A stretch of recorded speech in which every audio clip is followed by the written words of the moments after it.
Hi friends, welcome to Roopamma kitchen. ఈరోజు మన ఛానల్లో చాలా సింపుల్ ప్రాసెస్లో బేబీస్కి హెల్తీ రెసిపీని రెడీ చేయబోతున్నాం. అదే క్యారెట్ రైస్. క్యారెట్ రైస్ ప్యూరీని బేబీస్ కోసం ఎలా రెడీ చేయడం సింపుల్గా ఈ వీడియోలో చూపిస్తున్నాను. తప్పకుండా మొత్తం చూడండి. వీడియో నచ్చితే తప్పకుండా లైక్ చేసి ఈ ఛానల్ని సబ్స్క్రైబ్ చేయండి. ఒక బౌల్లో 1.5 కప్ వాటర్ని యాడ్ చేసుకోండి.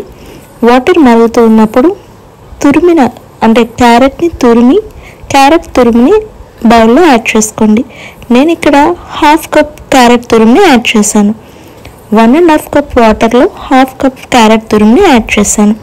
ఇప్పుడు 10 to 15 మినిట్స్ పాటు ఈ క్యారెట్ తురుము వాటర్లో చక్కగా కుక్ అవ్వాలి.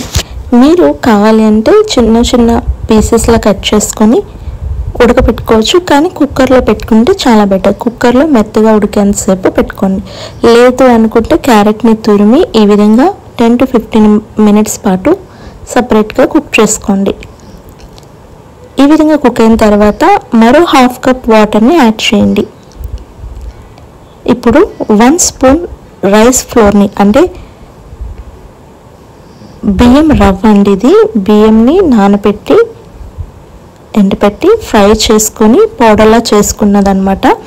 ఇప్పుడు ఆ రైస్ పౌడర్ని ఇందులో బౌల్లో యాడ్ చేసుకొని దగ్గర ఉండి చక్కగా కుక్ చేసుకోండి. మీడియం అండ్ లో ఫ్లేమ్ని అడ్జస్ట్ చేసుకుంటూ ఈ ప్యూరీని రెడీ చేసుకోవచ్చు. సో చూసారు కదా, చక్కగా కుక్ అయిపోతుంది. ఈ విధంగా కలుపుకుంటూ కుక్ చేసుకోండి, అడుగు పట్టకుండా ఉంటుంది.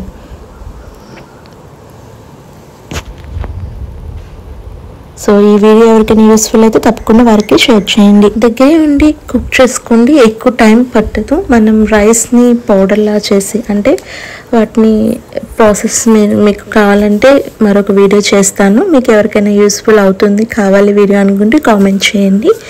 ఇప్పుడు దగ్గరే ఉండి కుక్ చేసుకోండి. బేబీస్కి పెట్టే ఫుడ్ కదా, ఒకవేళ అడుగు అంటే ఏదైనా మాడు వాసన వస్తే బేబీస్కి ఇబ్బందిగా ఉంటుంది. సో దగ్గరే ఉండి కుక్ చేసుకోండి. ఈ స్టేజ్లోకి వచ్చిన తర్వాత, వీడియోలో చూపిస్తున్నాను కదా, ఈ స్టేజ్లోకి వచ్చిన తర్వాత స్టవ్ ఆఫ్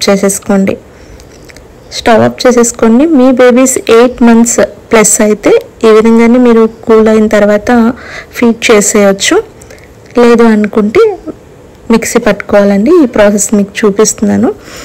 సో మీరు ఈ విధంగా స్పూన్తో కలుపుతూ ఉంటే త్వరగా చల్లారుతుంది అనమాట. వెంటనే ఫీడ్ చేయాలనుకుంటే మీరు కంటిన్యూస్గా అలా స్పూన్తో కలుపుతూ ఉంటే అది చాలా తొందరగా కూలింగ్ అవుతుంది, హీట్ అనేది తగ్గుతుంది అనమాట.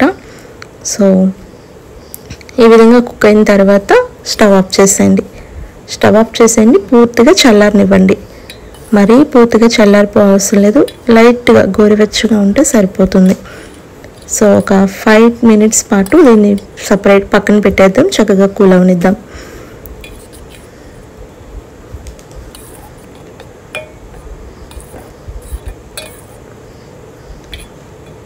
సో ఇది కంప్లీట్గా నాకు కూల్ అయిందండి. ఇప్పుడు మిక్సీ జార్ తీసుకొని మనం తీసుకున్న ఈ క్యారెట్ రైస్ని మిక్సీ జార్లోకి ట్రాన్స్ఫర్ చేస్తున్నాను. ఒకేసారి మొత్తం వేసేయకుండా హాఫ్గా మీరు మిక్సీ పట్టుకుంటే బెటర్ అనమాట, పైకి చిందకుండా ఉంటుంది. మీరు తీసుకునే మిక్సీ జార్ని బట్టి మీరు క్వాంటిటీ యాడ్ చేసుకోవచ్చు. నేను ఇక్కడ చిన్న మిక్సీ జార్ తీసుకున్నాను కాబట్టి 2 సార్లుగా నేను గ్రైండ్ చేసుకుంటున్నాను. సో మరొకసారి యాడ్ చేసుకొని, చూసారా ప్యూరీ లాగా వచ్చింది ఆల్రెడీ. సో అందులోనే ఇంకొంచెం మిగిలిన క్యారెట్ రైస్ని యాడ్ చేసి మిక్సీ పట్టుకుంటున్నాను.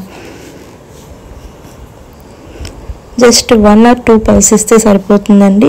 మనం ఎక్కువసేపు గ్రైండ్ కూడా చేయవసరం లేదు. చూసారు కదా, చక్కగా మనం ఏమాత్రం వాటర్ యాడ్ చేయలేదు, ప్యూరీ లాగా వచ్చింది. సో ఇప్పుడు ఒక బౌల్లో స్ట్రైనర్ పెట్టుకొని చక్కగా దీన్ని వడకట్టుకోండి. ఎందుకంటే ఏదైనా వేస్టేజ్ ఉన్నా కూడా పక్కకు పోతుంది.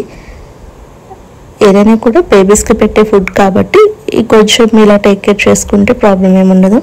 సో చూసారా, చక్కగా ప్యూరీ అనేది బౌల్లోకి చక్కగా డ్రాప్ అవుతుంది. బేబీస్కి తినడానికి కూడా చక్కగా అనుకూలంగా ఉంటుందన్నమాట. సో ఇదండి carrot rice puree for babies ready అయిపోయింది.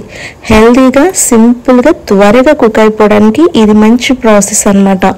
సో మీరు కూడా యూస్ఫుల్ అయితే మీ ఇంట్లో తప్పకుండా ఒకసారి ట్రై చేసి చూడండి మీ బేబీస్కి, లేదా మీ ఫ్రెండ్స్ ఫ్యామిలీ మెంబర్స్కి షేర్ చేయండి. Thanks for watching.